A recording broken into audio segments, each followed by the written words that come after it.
Question number 9 है, उस 19 है। एक आयताकार हाल की लंबाई 10 मीटर और चौड़ाई 5 मीटर बढ़ाने पर उसका क्षेत्रफल 600 मीटर स्क्वायर बढ़ जाता है। तो एक आयताकार हाल है, मतलब आयत के आकार का है, तो इसकी लंबाई और चौड़ाई दोनों बढ़ाई जाती है। तो लंबाई मान लेते हैं, आयताकार हाल की लंबाई हमने मान ली x मीटर और चौड़ाई मान ली y मीटर। लंबाई x मीटर और चौड़ाई y मीटर। अब प्रश्न में ये कह रहा है भाई कि लंबाई 10 मीटर और चौड़ाई 5 मीटर बढ़ाई जाती है। लंबाई को कितना बढ़ाया जाता है? 10 मीटर और चौड़ाई को कितना बढ़ाया जाता है? 7 मीटर। तो क्षेत्रफल 600 मीटर स्क्वायर बढ़ जाता है, और परंतु उसकी लंबाई 10 मीटर घटाने और चौड़ाई 7 मीटर बढ़ाने पर क्षेत्रफल केवल 100 मीटर स्क्वायर बढ़ता है। हाल की लंबाई और चौड़ाई ज्ञात कीजिए। तो हमने सबसे पहले क्या कर लिया? मान लिया,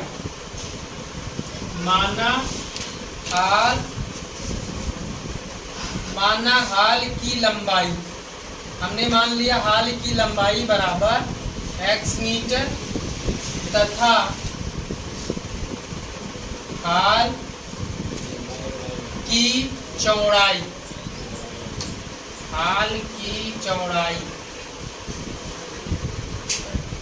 बराबर y मीटर। ठीक है, हाल की लंबाई को हमने कितना मान लिया? x मीटर, और चौड़ाई को कितना मान लिया? y metre. तो क्षेत्रफल क्या हो जाएगा भाई? आयत है ना, आयताकार हाल तो है, तो आयत का क्षेत्रफल क्या होता है? लंबाई गुणे चौड़ाई। तो लंबाई गुणे चौड़ाई, तो ये आ जाएगा आपका हाल का क्षेत्रफल आ जाएगा x गुणे y। ठीक है, यहाँ तक समझ में आ गया? चलिए आगे देखते हैं प्रश्नानुसार। प्रश्न हमसे ये कह रहा है कि यदि लंबाई कितनी बढ़ा दी जाए, यदि लंबाई 10 मीटर बढ़ा दी जाए और चौड़ाई 5 मीटर बढ़ा दी जाए। ठीक है, प्रश्नानुसार पहली शर्त से लंबाई कितना बढ़ाई जाए? 10 मीटर और चौड़ाई कितनी बढ़ाई जाए? 5 मीटर। तो ये लंबाई पहले x थी, अब 10 बढ़ाया गया है तो x प्लस 10 हो जाएगी, और चौड़ाई कितना थी? y थी, 5 बढ़ाया गया है तो y प्लस 5 हो जाएगी। अब प्रश्न में ये कह रहा है तो इसका क्षेत्रफल कितना बढ़ जाता है? 600 मीटर स्क्वायर बढ़ जाता है। तो ये लंबाई गुणे चौड़ाई बराबर क्या होता है? क्षेत्रफल होता है। तो पहले कितना था क्षेत्रफल? xy, और ये कितना बढ़ गया? 600। ये इधर का 600 बढ़ गया, तो इधर 600 जोड़ दिया जाए तो हमारा काम बन जाएगा। बोलो, अगर x प्लस वाई गुणे y plus 5, sorry x plus 10 गुणे y प्लस 5, यानी लंबाई कितनी बढ़ाई गई है? 10 मीटर, चौड़ाई कितना बढ़ाया गया है? 5 मीटर। तो क्षेत्रफल कितना बढ़ जाता है? 600 मीटर। तो क्षेत्रफल पहले था कितना? x y था ना, तो उसमें कितना जुड़ा? 600। तो ये आ जाएगा आपका, गुणा कर लीजिए, x का y के साथ xy, x का 5 के साथ 5x, फिर 10 का y के साथ 10y, और 10 का 5 के साथ 10 पचे 50 बराबर xy प्लस 600 हो जाएगा आपका। xy से ये xy कैंसिल हो जाएगा, तो क्या बचेगा? 5x प्लस 10y और बराबर 600 माइनस 50 हो जाएगा। तो 5x प्लस 10y बराबर कितना आ जाएगा? 550। अब 5 से पूरे समीकरण को भाग कर दीजिए, आप कर सकते हैं ना, पूरा 5 से भाज्य है, तो ये 5 से भाग करोगे तो कितना आ जाएगा? x प्लस 2y, और 5 से इसको भाग करोगे 11 पचे 55, यानी 110 आ जाएगा, है ना। इसको आप क्या मान लीजिए? समीकरण नंबर 1। समीकरण कौन सा? 1। आगे प्रश्न में आगे कहा गया है कि परंतु उसकी लंबाई 10 मीटर घटाने पर और चौड़ाई 7 मीटर बढ़ाने पर। अब दूसरी शर्त जो है, दूसरी शर्त से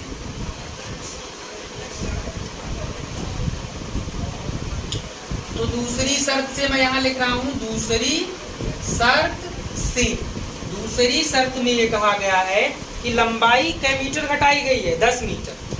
लंबाई 10 मीटर घटा दी गई। लंबाई पहले कितनी थी x, 10 मीटर घटाई गई तो x माइनस 10 हो जाएगा। और चौड़ाई कितनी घटाई गई है, चौड़ाई बढ़ाई गई है, 7 मीटर बढ़ाई गई है तो y प्लस 7। और क्षेत्रफल कितना बढ़ गया, 100 मीटर अब भी बढ़ गया तो x y और प्लस 100, इसको मैं मिटा देता हूँ, x y प्लस 100 हो जाएगा आपका।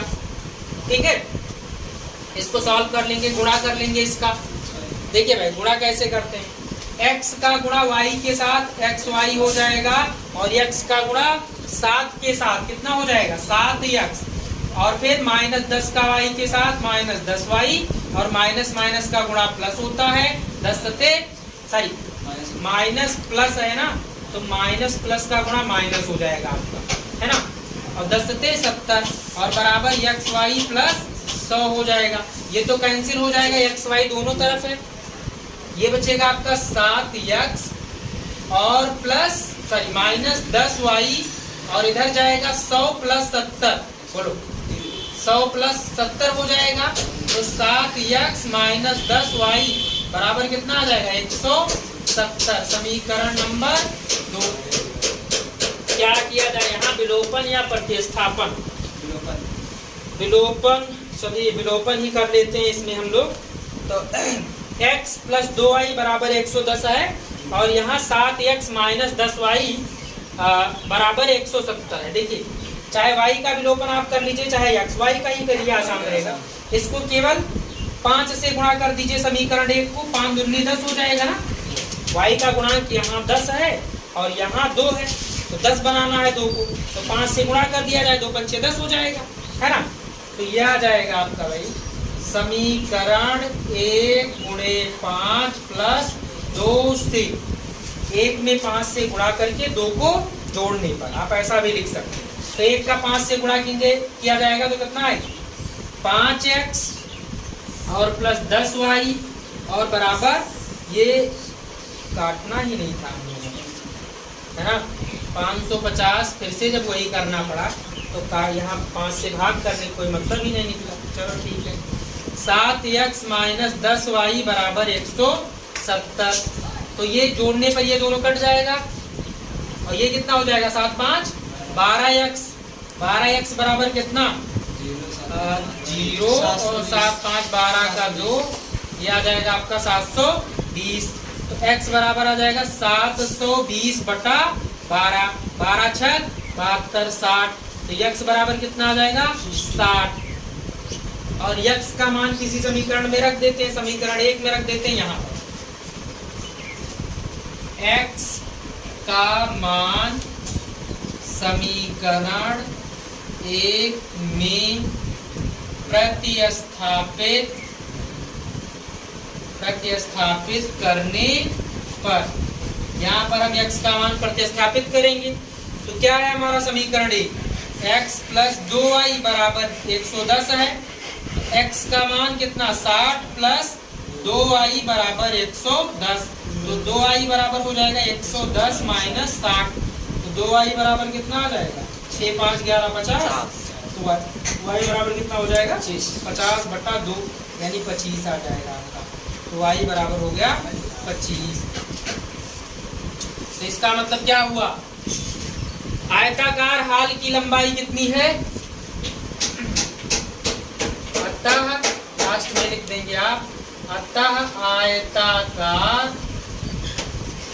हाल, हाल लिख गया ना, हाल की लंबाई बराबर x माना गया था ना, x कितना आया 60 मीटर, तथा आयताकार हाल की चौड़ाई बराबर कितना 25 मीटर। प्रश्न भी ये भी आयत से ही रिलेटेड है। क्वेश्चन नंबर है 20 आपका, और इसमें कहा गया है एक आयत का क्षेत्रफल 9 वर्ग इकाई कम हो जाता है, 9 वर्ग इकाई कम हो जाता है यदि उसकी लंबाई 5 इकाई कम कर दी जाती है और चौड़ाई 3 इकाई बढ़ा दी जाती है। ठीक है, तो हम पहले मानेंगे माना आयत की लंबाई, हमने मान लिया आयत की लंबाई बराबर x मीटर, ठीक है, तथा आयत की चौड़ाई मान लिया हमने y मीटर, ठीक है। देखो प्रश्न में एक आयत है और आयत में कह रहा है कि अगर इसकी लंबाई 5 इकाई कम कर दी जाए, लंबाई में 5 कम कर दिया जाए और चौड़ाई में 3 बढ़ा दिया जाए, ठीक है, लंबाई में 5 कम कर दिया जाए और चौड़ाई में 3 बढ़ा दिया जाए, तो इसका क्षेत्रफल 9 वर्ग इकाई कम हो जाता। तो अब क्षेत्रफल पहले निकाल लो। क्षेत्रफल कितना आएगा भाई बताओ? क्षेत्रफल अगर लंबाई x है तो आयत का क्षेत्रफल क्या होता है? लंबाई गुणे चौड़ाई यानी x गुणे y आ जाएगा ना, xy आ जाएगा आपका। अच्छा, प्रश्नानुसार प्रश्न हमसे ये कह रहा है पहली शर्त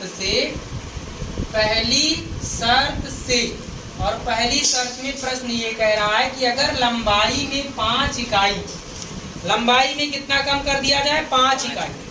लंबाई हमने x मानी थी और इसमें 5 इकाई कम कर दिया जाए, माने 5 घटा, और चौड़ाई में कितना बढ़ाना है?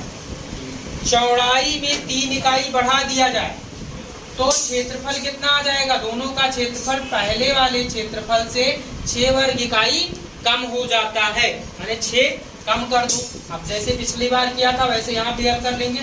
x का y से गुणा xy, x का 3 से गुणा 3x, -5 का y से गुणा -5y और प्लस माइनस माइनस 15 बराबर x y -6। बोलो ये कट जाएगा ना? बिल्कुल पहले वाले सवाल के एकदम जैसे है। तो ये आ जाएगा आपका -15 5y और ये इधर आ जाएगा -6 प्लस 15 हो जाएगा। बोलो भाई, तो 3x - 5y और बराबर क्या हो जाएगा? 9। सॉरी यहाँ गलती हो गई थोड़ा। एक आयत का क्षेत्रफल 9 वर्ग इकाई कम हो जाता है। 9 था, यहाँ 9 था, 9 कर लीजिए इसको, -9, तो यह बचेगा आपका 9 6 15। समीकरण नंबर 1 पहली शर्त हो गई, ठीक है। चलिए दूसरी शर्त से देख लेते हैं, यहाँ पर लिख लिया जाए।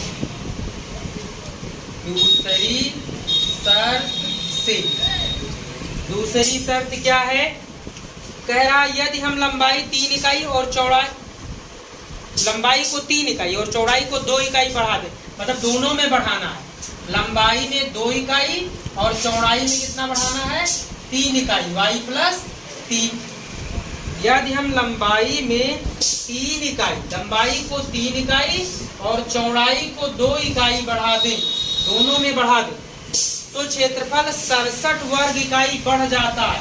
क्षेत्रफल पहले क्या था? x y कितना बढ़ गया? 67, माने 67 बढ़ जाता है।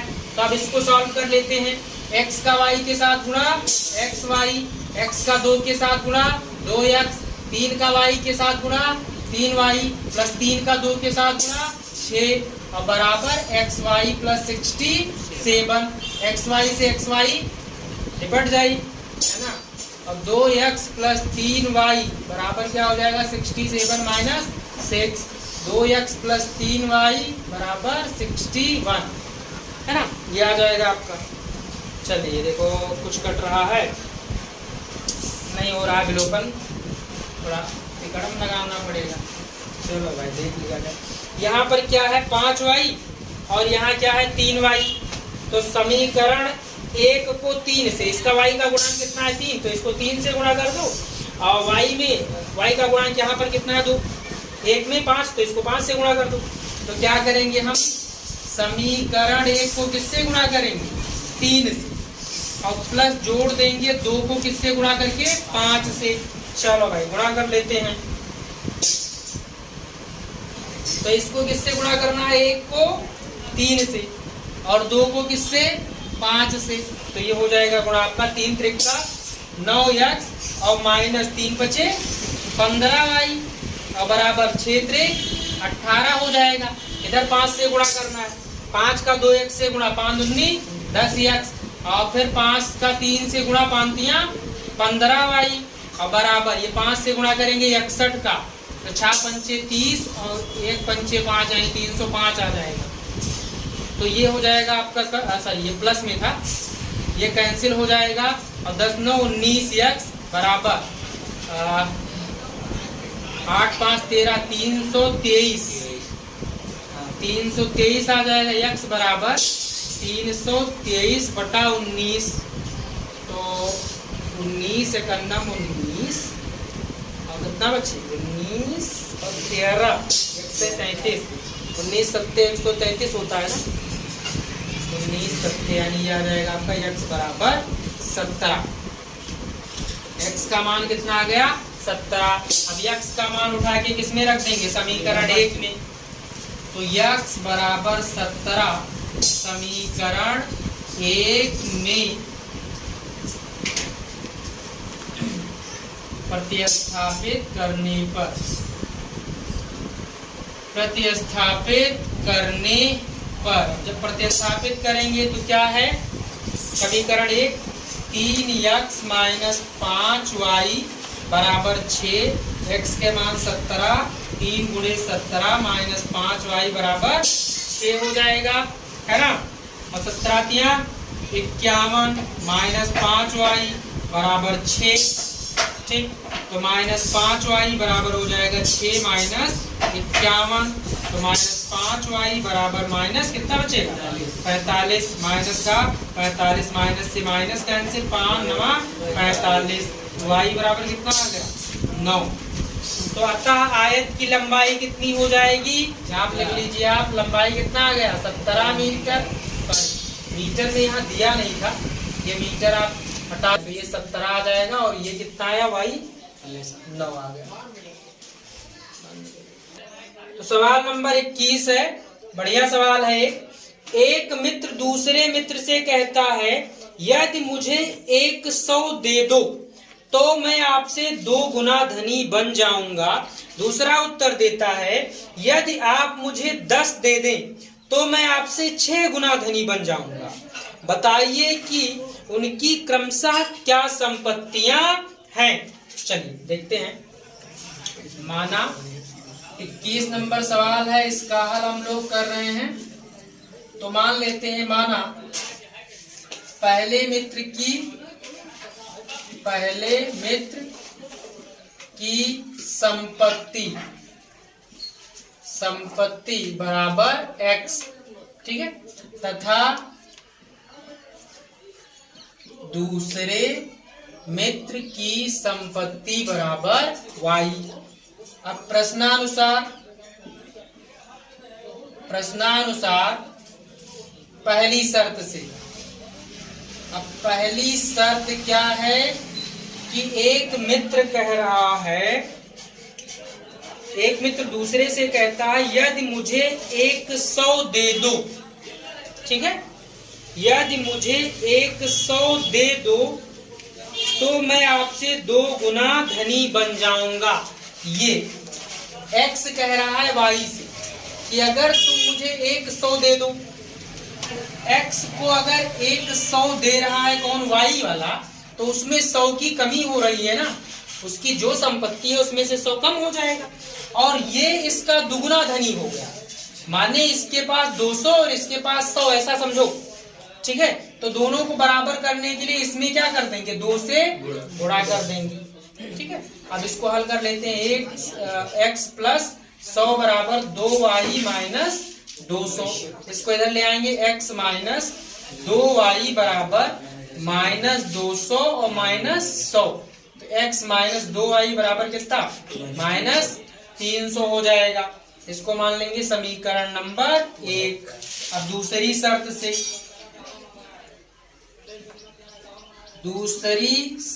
से दूसरा मित्र क्या कहता है, दूसरा उत्तर देता है यदि आप मुझे 10 दे दें। किससे कह रहा है, पहले से, कि यदि आप मुझे 10 दे दें, किसको, y को 10 दे दे कौन, x, और तो इसमें x के पास 10 कम हो जाएगा और y के पास 10 बढ़ जाएगा जो था पहली संपत्ति, तो मैं 6 गुना धनी हो जाऊंगा। ये 6 गुना हो जाएगा, तो दोनों को बराबर करने के लिए किसको गुणा करेंगे, 6। इधर x वाले को करेंगे ना, इसको 6 से गुणा कर देंगे तो यह आ जाएगा आपका 6x माइनस 60 और बराबर y प्लस 10। तो 6x और माइनस वाई किधर लाओगे तो माइनस वाई और बराबर 10 प्लस 60 हो जाएगा। तो यह आ जाएगा 6x माइनस वाई बराबर कितना 70। समीकरण नंबर 2। अब विलोपन किसका कर लिया जाए भाई, y का करना आसान है, y का ही कर लो। समीकरण 2 में आप 2 से गुणा करके घटा दीजिए, ठीक है। तो विलोपन विधि लगाएंगे हमें यहाँ पर। समीकरण 1 माइनस 2 गुणे 2। समीकरण 1 में से 2 को 2 से गुणा करके घटा दिया गया है। तो पहले समीकरण 1 लिख लीजिए। समीकरण 1 क्या है, x माइनस 2y बराबर माइनस 300। और समीकरण 1 क्या है, 6x माइनस 6 दूनी 12 हो जाएगा, 2 से गुणा भी तो करना है, 12x और माइनस 2y ये भी हो जाएगा, माइनस 2y और ये हो जाएगा 70 दूना 140। चिन्ह बदल दीजिए, माइनस ये प्लस हो जाएगा, ये माइनस हो जाएगा, ये तो कैंसिल हो जाएगा। 12x में से 1x जाएगा, माइनस 11x बचेगा और इधर दोनों जुड़ जाएगा कि चिन्ह समान है। 140 और 300 440 माइनस का आएगा तो माइनस से माइनस और 11 चौक 44। तो यह आ जाएगा x बराबर 40। यानी पहले मित्र के पास कितना संपत्ति है, 40 रुपए की संपत्ति है। x का मान किसी समीकरण में रख देते हैं, समीकरण 1 में, है ना। तो समीकरण 1 से समीकरण 1 क्या है, x माइनस 2y बराबर माइनस 300। तो x का मान 40 माइनस 2y बराबर माइनस 300। तो माइनस 2y बराबर माइनस 300 और माइनस 40। तो माइनस 2y बराबर आ जाएगा माइनस 340। माइनस से माइनस कट जाएगा, 2 से काटोगे तो कितना आएगा 17, 170। तो y बराबर 170। यानी दूसरे मित्र के पास कितनी संपत्ति है, 170 रुपए की, ठीक है।